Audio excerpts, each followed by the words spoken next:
કેટલી જ્ઞાતિઓ એવી છે કે પાટીદાર સમાજની દીકરીઓ છે ને એને તમે ટાર્ગેટ કરે. હા, આવી દીકરીઓને તો જિંદગી પથારી ફેરવી નાખું ને તો મને અંદરથી એમ થાય કે હા હું જીવો એમ. આ છે, હા ઘણા ન્યા છે.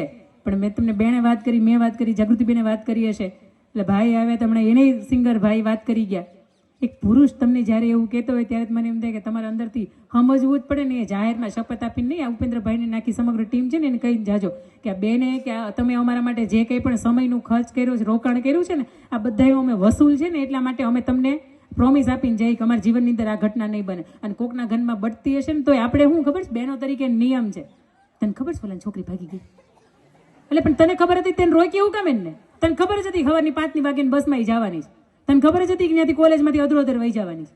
એક મહિલા સંગઠન તરીકે તમારું આ એક કાર્યમાં બને છે કે તમને ખબર છે, એની માને નથી ખબર, એના ફઈબાને નથી ખબર, એના માસીને કે મામીને નથી ખબર, કે એના ભાભીને નથી ખબર, પણ તમને ખબર છે ને.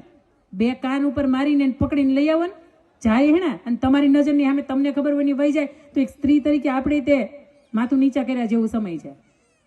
દીકરી તરીકે તમે હંમેશા બેટા એટલા બધા આબરૂદાર થાજો કે તમારી ઉપર તમારી ઉપર નાના નાના બાળકોને તમે ભણાવતા હોય અને તમે બાળ મંદિર જતા હોય ને, બાળ મંદિરના ટીચર હોય ને તમારી ઉપર આમ ગર્વ ન લે, કારણ કે તમે બાળ મંદિરમાં જતા હોય, ચહેરા યાદ ન હોય, પણ તમે કામ એવા કરજો કે બાળ મંદિરના ટીચર હોય ને એ તમારી ઉપર ગર્વ લઈ શકે કે હા આ દીકરીઓ આવી છે.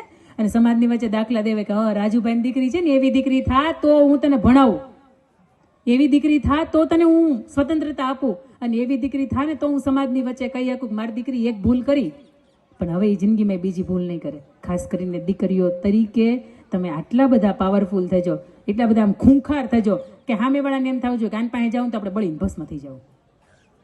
આવી આગ રાખજો.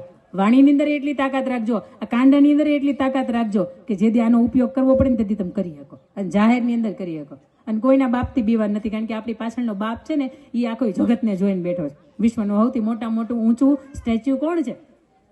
સરદાર વલ્લભભાઈ પટેલ. કેટલા ફૂટની હાઈટ? 597 ફૂટની હાઈટ. બેઠા બેઠા ન્યા જોવે છે કે જગત આખું આવું છે એમ. પણ તમને હેની ચિંતા છે? મને તેમ થાય કે જાગૃતિબેન માય આપણી એટલી ઊંચી, મંદિર બને છે કેટલા 503 ફૂટ, 502 ફૂટ. જગતની અંદર આટલું ઊંચું મંદિર કોઈનું નથી. કુળદેવીમાં જગત જનની ઉમિયાનું છે. જેની માય આટલી ઊંચી હોય એ જગતને જોતી હોય, જેનો બાપ આટલો ઊંચો હોય એ જગતને જોતો હોય, તો તમારે મારા વિચાર કોઈ દિવસ નબળા ન હોઈ શકે.